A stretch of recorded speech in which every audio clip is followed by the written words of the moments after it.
I'll say hello from the. Oop, hi. Okay. Who's opening? I hit the button. It's me, Chris. Hi from the dungeon. Somebody hit the button a little early here. Back there. Yeah. So this is where Matt was kidnapped from. So they let I'm you. working from home today, and I am doing my damnedest to not get interrupted by children. So I'm in my shop. Oh, I thought you were just hung upside down. They just cut you down and let you loose for the pod. No, I mean there's gear for that, Punch but like I'm Gotcha. I'm in the dungeon. All right. You shoot from a lot of different places. I shoot from the same spot almost all the time. Maybe my house, but for the most part, office. Sometimes it's traveling. Sometimes It's if That's I'm just a nomad. I got to shoot somewhere other than my home office because the kids just run in. See, I don't have that problem. I just have a dog. So I also have the husky and 3 cats. Oh boy, 7 kids, 1 dog, 3 cats, 0 privacy. You could have said that for the dog. The 3 cats is just scary. But all right. Last week we covered a little bit of Operation Winter Shield by the FBI. Do we have anything else we want to talk about first before we dive into the last part of this? I know everybody's waiting for this, so yeah, people want to hear what's going on, Chris. You're keeping everybody on edge. Keeping everybody on edge. Yeah, I know. I live for this stuff. I'm sure everybody else does. I mean, my feed on LinkedIn and stuff like that, it's fantastic. All right, let's jump into this. Part 2. Yeah, building a little bit of resilience. Last week was part 1. Matt wasn't here for that. Hopefully Matt watched the replay. All right, let's start off strong today. Backups. Everybody talks about it. Nobody has them. It's amazing. Some people have them. I've seen a lot of stories though about where people get ransomware and they clearly don't have backups, or they were actually deleted before the ransomware took place. So let's break this down. What are offline backups? Anybody? I feel like 3, 2, 1. Let's go get it someplace. Let's make it let's get off backups that aren't in our data center and aren't accessible online. How about that? Right. What does immutable mean? Can't change it. Tracked. Exactly.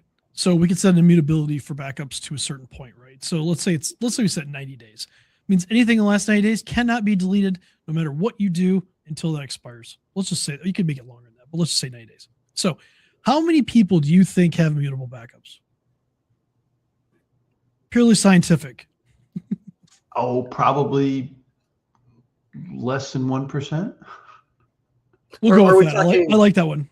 So we're talking businesses or the average person though? Businesses? Yeah. That's tough. I'd say 10% that I come across at this point, to be honest. I think you're being many claim to. 100% of my clients, just for the record. Many claim to. I like that. Yeah, I claim a lot of things, but apparently, you need to back it up sometimes, actually do proof. So we need offline backups that are stored someplace differently. They're not available on our network. Usually people choose the cloud. Some people would choose like a hard drive or something like that they can just unplug. It's offline. You can't get to it, right? Unfortunately, hard drives aren't immutable, so we have that problem to solve, right? And then when we talk about 3 copies of our data, what are we talking about? Is that a test? Yeah, it's a test. Why not? No. Usually you ask a question and then keep blowing on, so I didn't want to interrupt. Oh, no, I want to... This is a test. 3 copies. Yep. Live, online backup, offline backup. It's original data plus 2 backups, right? 2 different places. Close enough. So let's say we have a server. Our data's on the server. That's 1 copy. We have a local backup, 2nd copy. And then we should go to the offline backup immutable for the 3rd copy. You classify shadow copies as a 2nd copy or not? Do you think that you have 100% of your data in shadow copies? No, I do not. But okay, let's go no then. I once heard someone I'm just saying say some people think some people falsely think that I have RAID, so I have extra copies because I have multiple hard drives. Let me tell you a story about RAID. Quick story. This is how I got my company started. It was 2000. I started my company before that, but One of my first major clients, 2009. He had a Dell server.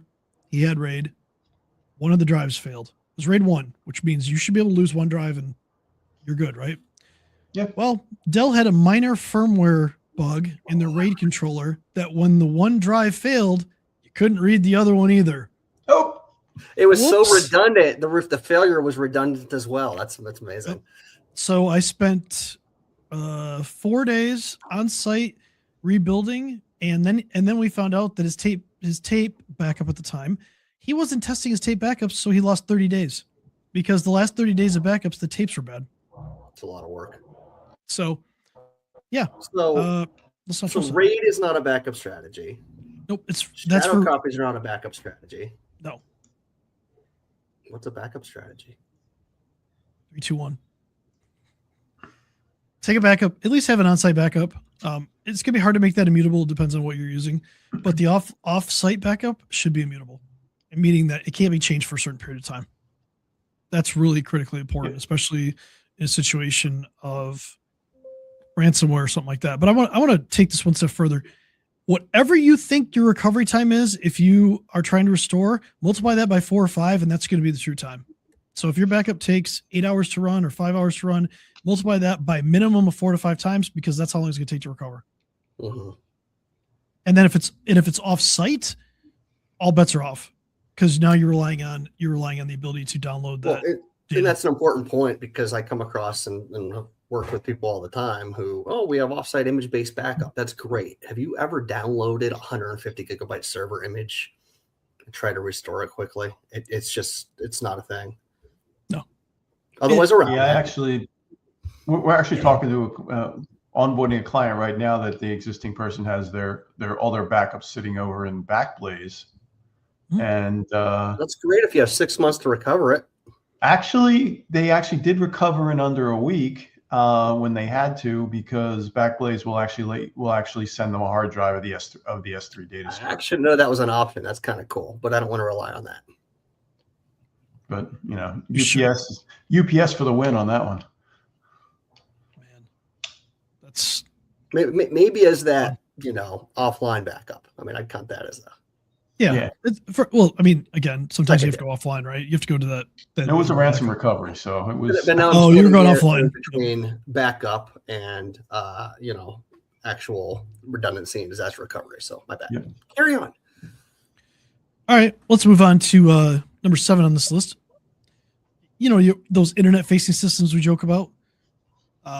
Do you host your own website internally? I really hope not, but if you do, something to worry about. That's my web server in the corner back there. No, it's not. I think physical security is lacking here, but that's not on this list, though. RDP on the internet, remote desktop. A lot of people during the pandemic used it. It works. It was a no-no then. It's still a no-no. Your firewall interface on the internet, bad idea. It started becoming a no-no 20 years ago, both of those. If you have something internal that you've exposed to the internet, that is an attack vector. That could be you remote desktoping into your environment. Could be if you're still running on-site email. I really hope you're not, but if you are, that's another option.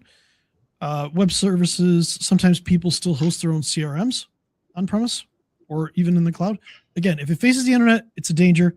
You really need to make sure that you're doing as much to protect it as possible, which logs will save you on this. If you're analyzing logs and you have other tools involved, you can see when attacks are happening. So scanning your perimeter consistently is important, and also doing like vulnerability assessments, things like that, but that's not really on this list right now. So moving on to number 8, email authentication. I want to add on to this one, but so DMARC, SPF, DKIM. Does anybody truly know what that means outside of tech? They just know their email hit spam or doesn't get somewhere. Honestly. Or someone sent an email as that wasn't set up right. You know what? I'd argue that a lot of people inside of tech don't understand DMARC, SPF, and DKIM. Yeah, because a lot of people set them up and just say, just put none or put it in there just to have the record so things get validated quickly, but really don't enforce it. But there's no monitored address or monitoring system, or that's probably true. One of the things that, it's true. One of the things I really wonder about DMARC, and what I don't see people do, is they don't set it up properly.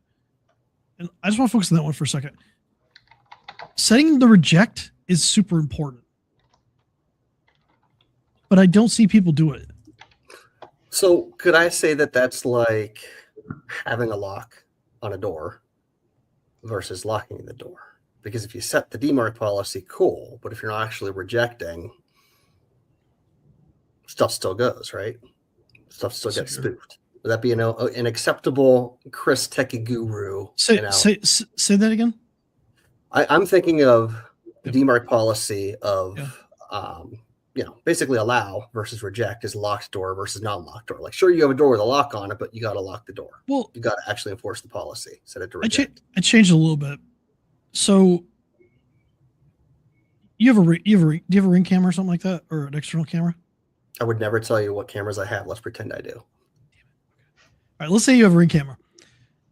If you look at that camera and somebody's outside your house and they're knocking on your door, do you recognize that person or don't you recognize that person? If you don't recognize that person, are you immediately going to open the door? Probably not. That's a better analogy. Yeah. If you recognize that person, there's a good chance you're going to open the door and let them in. Mm-hmm. Which is what a DMARC policy with reject is. Basically, if that email fails authentication through your SPF, say it easily, it won't get to your inbox.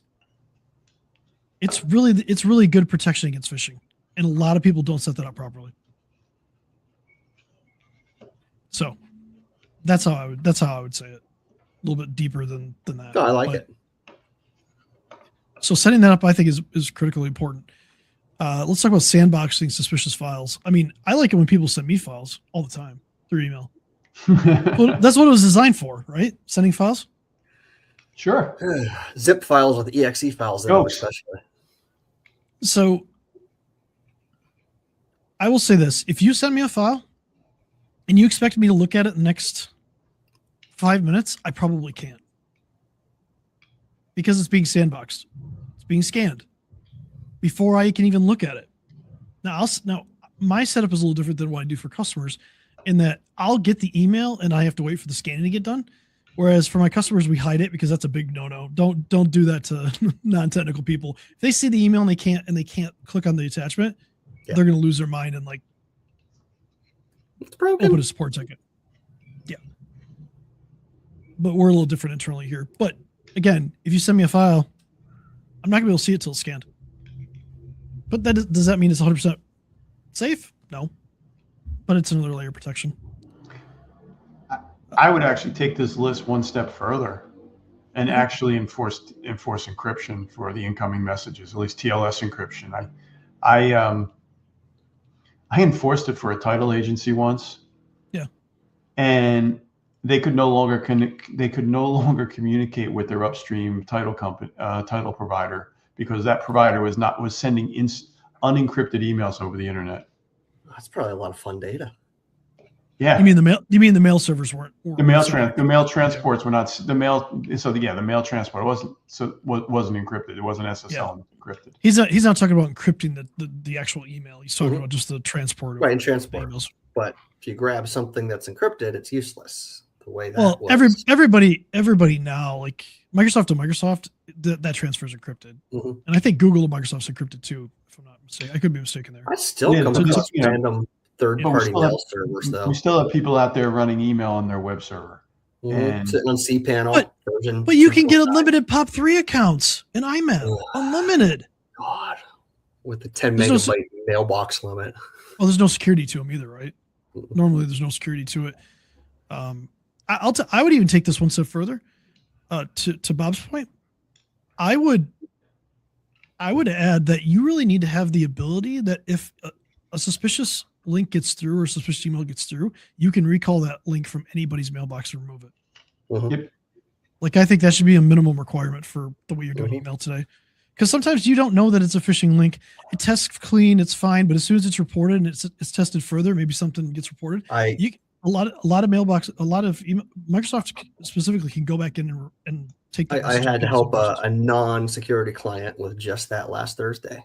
One person clicked the link, spread to every other mailbox, 16 mailboxes, 567 emails sent with the same link to their cohorts. Anyway, they didn't know until someone called them. The point is, protections weren't in place, but because we know what we're doing in the Microsoft tenant, and thankfully it was properly licensed, poof, we just made them all disappear. They no longer existed. A lot of systems you can't do that. Properly licensed, I love it. Properly, well, it was after I got in there. It was not properly licensed to start with. That's fair. All right, let's move on to number 9. And reduce administrative privileges. What? I can't just install anything I want. Ridiculous. What do you mean I can't install this browser that nobody uses that I found on the internet? But it's mine. I mean, all jokes aside, please do not run as an administrator. Ever. I don't. You don't. Bob doesn't. No, I run as a super admin. I'm just kidding. That's a joke. God damn it, Chris. Stop confusing people. Gets it done faster. Here's the thing with running as an admin. Let's easiest thing.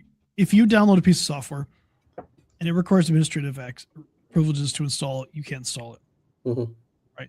Some apps get around this because they're like, oh, you're not administrating the computer? Well, guess what? We can install it to your app data. Which can affect you, but it shouldn't be able to spread to the rest of the computer. However, this is not infallible.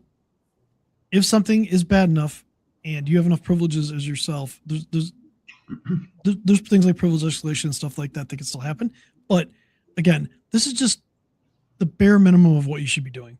Just don't run as that mitigation. And layers. I need an onion. We need like an onion with layers. They're talking about like in devices. I see people running as global administrator Microsoft 365 accounts as an owner. That was part of my Thursday fun last week.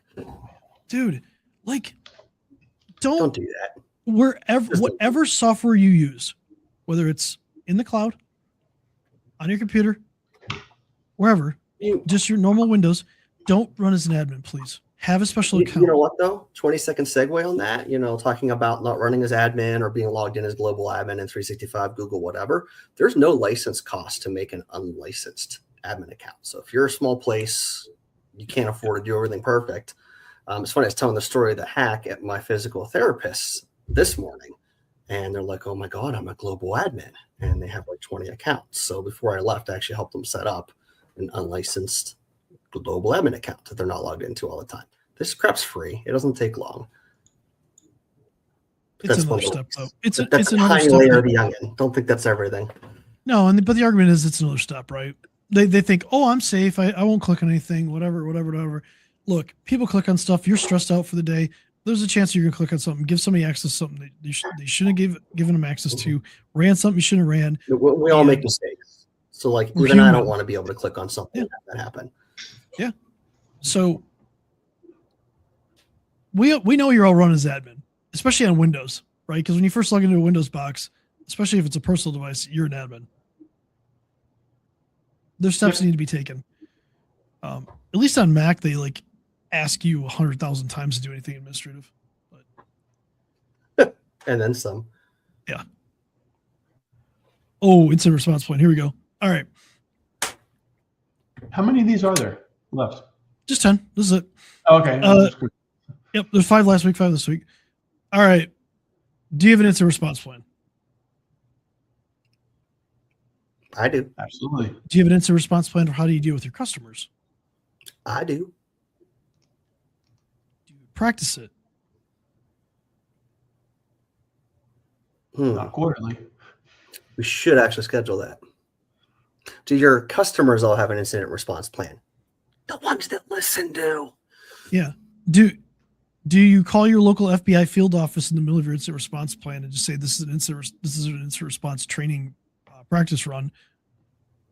I don't do that. Actually, I don't do that. So you didn't answer the phone for that. Inside of our incident response plans, though, for the communication part, we do have the local FBI field office, right? insurance company, lawyer, whoever else you want to get involved. Everybody on the communication side should be included. But you don't usually call 911 during a fire drill either, so I get the point. And I would argue, and I think running a 60-minute focus tabletop quarterly is a good idea. I don't think anybody does it. Most of the tabletops I've seen are annual, maybe semi-annual. 60 minutes quarterly. That's probably it's a lot. I think it's a good thing. 60 minutes is pretty short, at least, but I still think this is on something. The organization too. I mean, that could be worth it for, say, financial advisor place that has access to millions and millions and millions, but maybe not everyone. I like the evidence preservation procedures. This is probably lacking in most incident response plans. Logs. Not just logs. There could be physical. It could be physical as well, right? Look, this would take too long to jump into this, but like if you don't have an incident response, you either know you have an incident response plan or you don't. You either practice it or you don't. Both are good. Well, having one is the first step. Practicing it, make sure that everybody knows their role in the incident response plan is really critically important. And then, I mean, I don't know if I would include the contact in the plan like they say here. I would definitely not just go out, reach out and contact them. I would add your state police too to this, because a lot of times if it's a state crime first, especially cybercrime, it'll go to the state police and they usually have direct line to the FBI. And you might just need an incident, like a police report incident number 2 for insurance purposes. Yep. But also one thing on that incident response plan, don't forget that some insurance providers require they're the first call. So that needs to be adjusted accordingly on some. That's a good point. And that's where you have you need to understand that before. Yeah, you need to understand that before you actually try to even practice. That's during the build process. So talking to your insurance agents is going to be really critical here, and make sure that you understand if they are the first call, they're the first call. Talk to your lawyer too. Another good one to talk to. So that's it. We've covered all 10. I think this is a pretty good list. I think there's more to it than that. I think we've talked about a little bit about some of the changes that should be made, but it's not perfect, but you know what, to go from nothing to going through these 10 steps, that's a big deal for a lot of people. Done beats perfect every time. Well, I shouldn't say done. I think you have to start somewhere is probably a better statement. You have to start someplace, but you also have to test it, right? Like you got to make sure that you're testing this stuff. But sticking your head in the sand is not an option these days. It's just not. It's not if, then when. It's soon these days, to be honest. Well, and they didn't even talk about specifically. This is tied around China and like state actors and stuff like that. Basic cyber hygiene too, but they didn't include like some of the AI stuff. Like what happens if somebody just decides to open up OpenClaw in your environment and not tell anybody and just start running it on their network, especially if they're admin privileges. That might be a couple episodes in its own right. The implications of that and data silos. The way Chris is smiling, this might be more than an episode. This might be a series. Let me just put it this way. Somebody released a pwn kit for OpenClaw where you can get a reverse shell and take over the entire thing. So there's an actual pwn kit published. So if you run OpenClaw, bless your heart. That's all I'm gonna say about that one. You need to understand the security implications of that. But I think it's a good list. I think maybe that's something we can talk about in the future. But if you have any comments, drop them down below. Let us know. Next week we'll come up with some different topic. Next week I'll try to be in a real office. There you go. That works. Catch you later, guys. See you guys later. Bye, See you next week.